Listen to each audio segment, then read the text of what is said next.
Hello, my name is Rachel Norotsky. I am a senior at South Burlington High School and a Senior Challenge participant from the class of 2017. My project is titled Introduction to English Language Learning Grades 1 and 2, a case study. Senior Challenge is an exploratory, experiential project of the student's own design, which is based on an area of interest to the student and must be approved by the faculty advisor. I pride myself in being an active student who is invested in her education. I have always been involved in my community, and I enjoy taking on roles of leadership in my various clubs and extracurricular activities.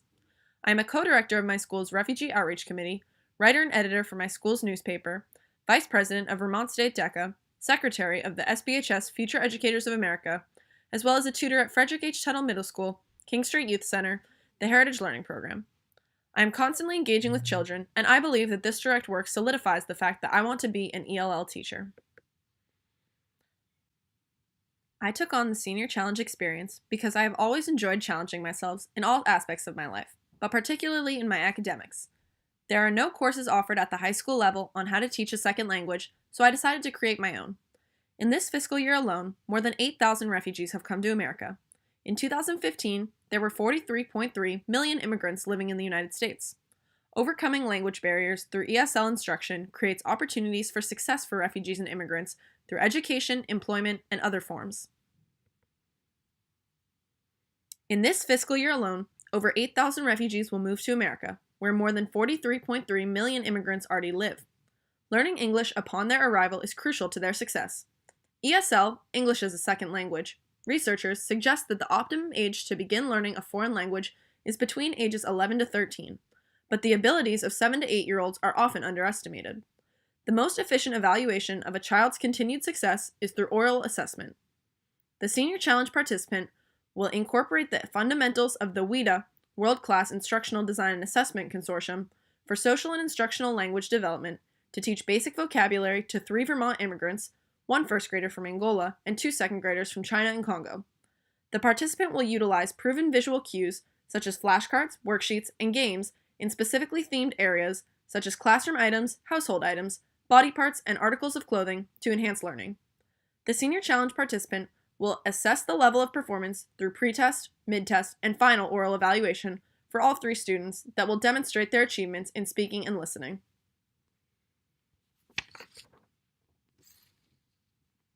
I divided my research into 5 categories that served as overarching pillars. First, I researched the countries that the 3 case studies were moving to the United States from: Angola, China, and Congo. Next, I familiarized myself with the WIDA global standards for ESL instruction. After this, I found contrasting beliefs on whether individual settings or group settings are better for primary education. Fourth, I explored ways to incorporate arts into education and the potential benefits of this. And lastly, I attempted to define what the optimum age to begin learning a second language is. CS1 is a second grader from China. CS2 is a second grader from Congo. CS3 is a first grader from Angola. Angola is a nation located in the south of Africa, populated by 19,625,353 people. It lies between Namibia and the Democratic Republic of the Congo. Portuguese is the official and most prominent language spoken in Angola, with 71.2% of Angolans speaking it, though Bantu and other African languages are spoken in certain parts as well. As a 27-year-old Angolan civil war came to a close in 2002, the country has been rebuilding, with many refugees departing the area to seek a more prosperous life, particularly in the United States. The country faces severe poverty, illiteracy, and a high rate of maternal and child mortality. Only 70% of the population is literate, creating multiple problems when 550,000 Angolans fled the country during the Civil War. It was incredibly difficult for Angolans, who could not read nor write, to succeed in a new country, so many returned to Angola, though citizens still flee the country today, or leave by choice. Limited access to drinking water, poor sanitation, high risk of infectious disease, and prevalence of HIV/AIDS are other contributors to refugees fleeing Angola. In Angola, the assumption is that people over the age of 15 can read and write. In countries such as the United States, this age is sufficiently lower, putting Angolans at a disadvantage in terms of their literacy when they attempt to seek refuge in the United States and learn English.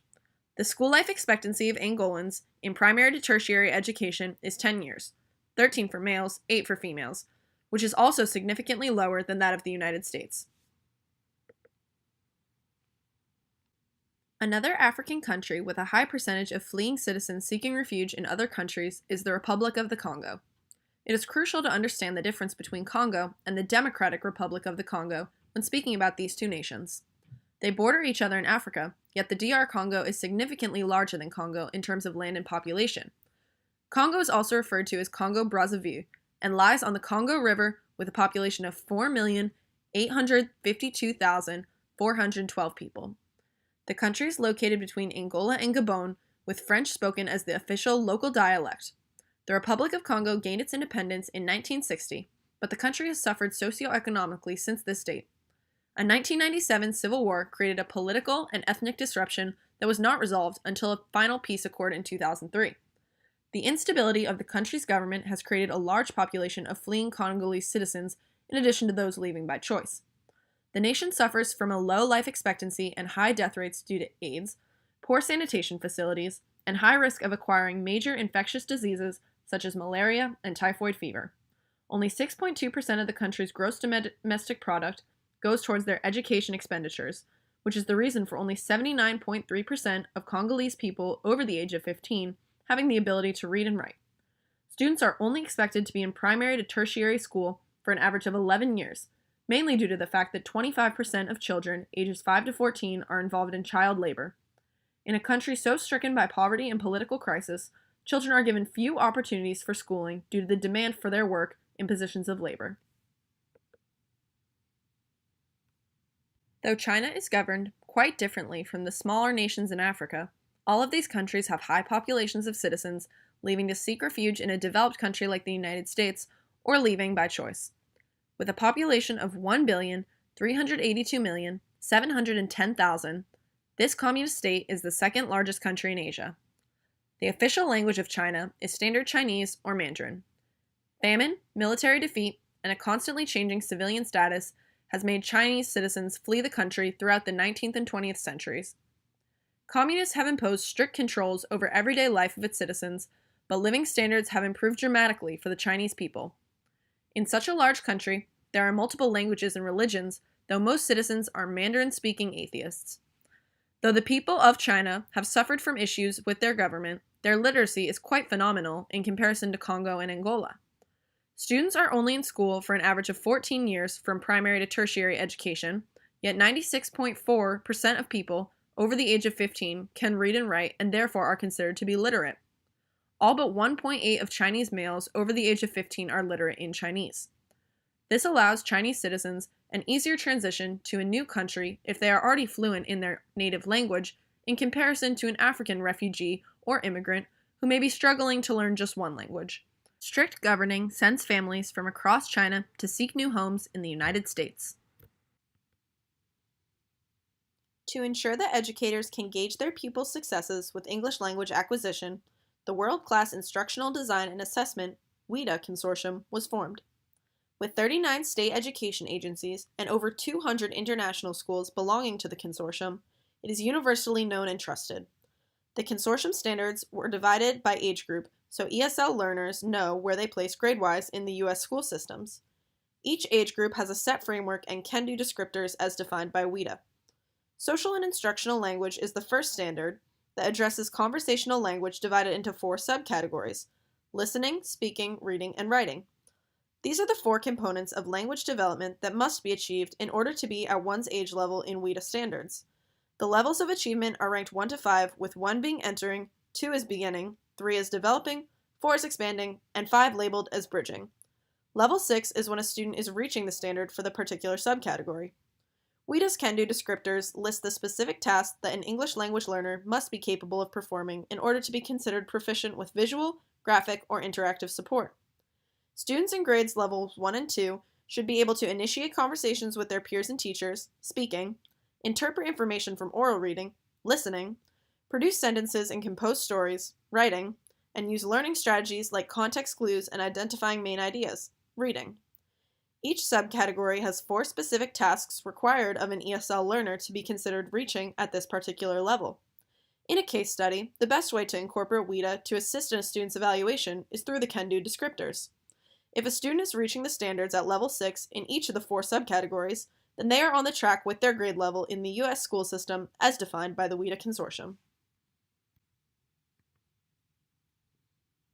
The calorie study measured cognitive achievements in the field of science, tested how younger children would perform in a class context with older students. The younger children were 4 to 6-year-olds, pre-primary, and the older students were 6 to 8-year-olds, primary students. Through assessments of the younger children, it was verified that higher numbers of older students participating in the group created a stronger overall performance for the younger children in the group. This linear relationship depicted the importance of a group dynamic in education, and students challenging one another. Age composition in small groups has a significant effect on learning benefits that refutes the fact that children should learn in classrooms consisting solely of students their age. A diverse group dynamic provides students with a unique learning experience. The Cockcroft study compared bilingual and monolingual school beginners in terms of their verbal memory and vocabulary. Monolinguals did better than bilinguals in terms of their expressive and receptive vocabulary. In this particular case, monolinguals are at the advantage within their school system in comparison to their bilingual peers. When testing spelling for children in kindergarten, English as a first language learners were compared to English as a second language learners. Case organizers wanted to see how early spelling ability differed between those who learned English at birth and those who learned it after another language. Both groups received similar scores in terms of how sophisticated their spelling was, yet ESL students scored lower in terms of their oral vocabulary and syntactic knowledge. In the Kelty study, these same two groups were compared at the 3rd grade level. ESL children performed equally as well as English as a first language learners in terms of verbal short memory and working memory, reading fluency, and single word spelling. ESLs scored lower than EL1s in vocabulary and syntactic awareness. Knowing the results of these studies, the ESL instructors involved knew to put more emphasis on speaking and syntax with their pupils from that point on to utilize the high learning capabilities and potential of the ELLs. In 2014, Leanne Brulette of the University of California at Irvine published her findings on a case study exploring how language-art integration in the primary grades increased school engagement and the oral language skills of English language learners. Daily attendance and oral language skills of K-2 students who spoke a language other than English at home at 5 large urban elementary schools in California were measured in this case study. The results of the experiment showed that student absences were reduced by 10% on days when art lessons were scheduled. Teachers in these schools believed that the theater and dance lessons provided rich opportunities for students that was verified by their improved speaking and listening skills. A research synthesis led by Catherine Richards' tutor further explored this concept and verified that reading interventions were incredibly effective for English learners and had significant effects on their attention spans and language acquisition.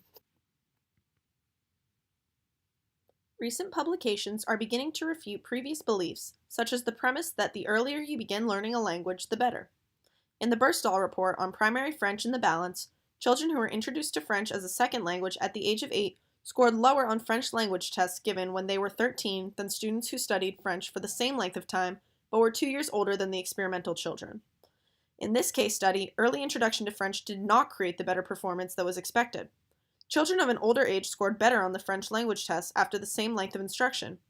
There is no optimum age to begin learning a second language.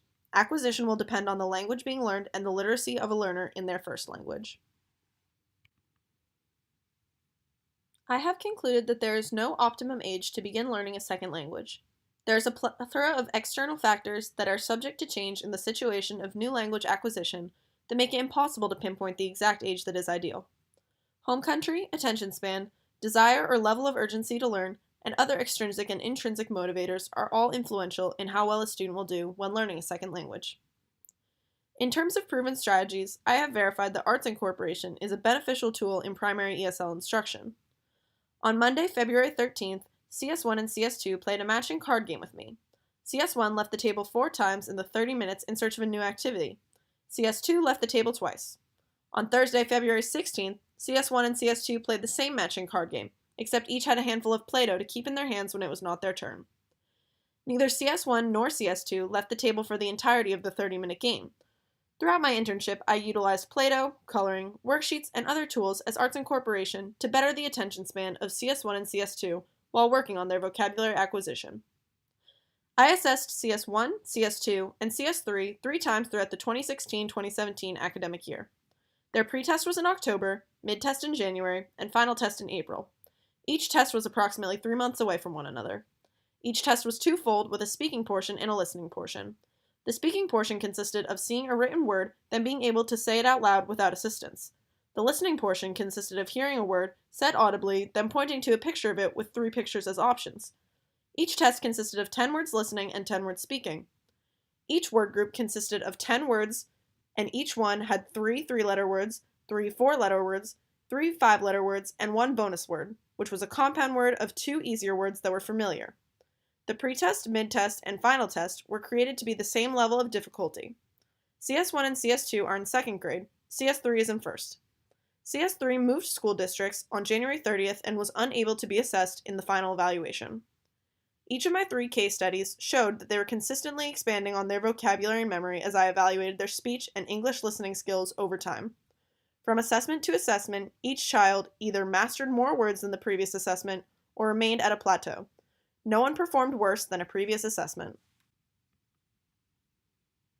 I am so fortunate to have had the opportunity to work on this project throughout the 2016-2017 academic year. A major benefit of my experience was that my research was directly applicable to my internship. When I discovered a new, expert-tested strategy in my research, I was able to experiment with it in the classroom. With the extensive resources I had available to me through the Gale Professional Collection, my advisor, the WIDA Consortium, ESLKidstuff.com, and more, there were many potential pathways that I could choose to take my project on. This was a major plus of my Senior Challenge experience because I was never at a shortage for information. Within my internship alone, I had a positive and mutually beneficial experience. The female students I worked with were always happy when I pulled them out of class for more hands-on learning, and I was always happy to be there. A downside to this was that there was simply a plethora of strategies that I found online as ESL approaches, and due to timing and desire to delve into each approach, I was only able to focus in on so many. I am glad that I had too many resources available instead of too few, however. As I mentioned previously, I found a plethora of research to help me answer my essential questions. The con of this was that it was difficult to sort through it all at times, especially when 2 strategies or sources would contradict one another. A downfall of my project was that my schedule always seemed to be conflicting with the elementary school schedule. I always wished that I could be spending more time with my students to make better use of those moments and be more productive. However, I'm still grateful that I was able to make this situation work at all, and I do still feel that the time I spent with them was used effectively. The largest challenge or downfall that I faced throughout my Senior Challenge experience was that my 3rd case study moved school districts in January and was unable to terminate the project. This circumstance, however, could not have been controlled and just goes to show how flexible teachers must be when teaching ELLs. Lastly, a major benefit of my Senior Challenge experience was getting the opportunity to test a group setting with 2 girls from different backgrounds in the same school grade. I learned a wealth of information just from watching these 2 interact, such as how they challenged and discouraged each other. My research was directly applicable to my project and allowed me to test the strategies that I read about in my own classroom. Using the WIDA Consortium and flashcards and worksheets from ESLKidstuff.com, I feel that my experience benefited my case studies in addition to myself. I would like to thank Claire Buckley for helping me with citations and research collection. Writing my research paper could not have been made possible without her. Carol Blakely was a phenomenal mentor who gave me the opportunity to complete this project in her classroom, and for that I cannot thank her enough. I would also like to thank my Senior Challenge classmates from the class of 2017, Mehul Shah and Luke Beatty, for going through this year-long process alongside me. And lastly, I would like to thank my Senior Challenge advisor, Mrs. Nancy Lavarnway, for her constant dedication to bettering my project and pushing me to work harder and be a better student.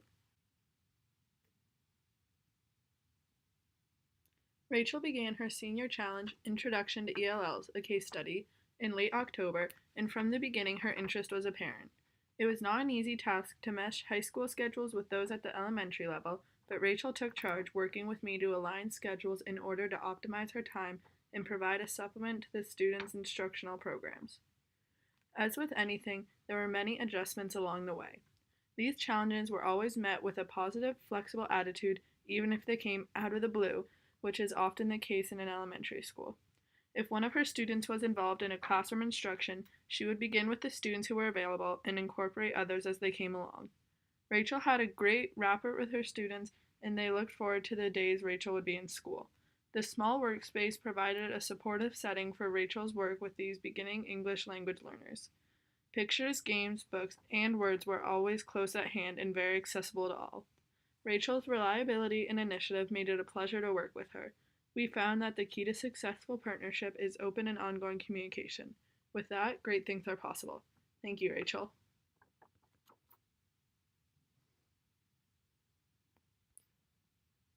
I am fortunate to have gotten my name out in the South Burlington community for the work I've done on this project. South Burlington's The Other Paper covered an event on Tuesday, March 21st, when my peers and I presented to the South Burlington Business Association about our senior challenges. An overview of my project written by South Burlington High School Career Development Correspondent Sydney Klugo was also published by this paper on February 9th, 2017. My research paper will be housed in the South Burlington Community Library located at 550 Dorset Street, South Burlington, Vermont. Thank you for watching.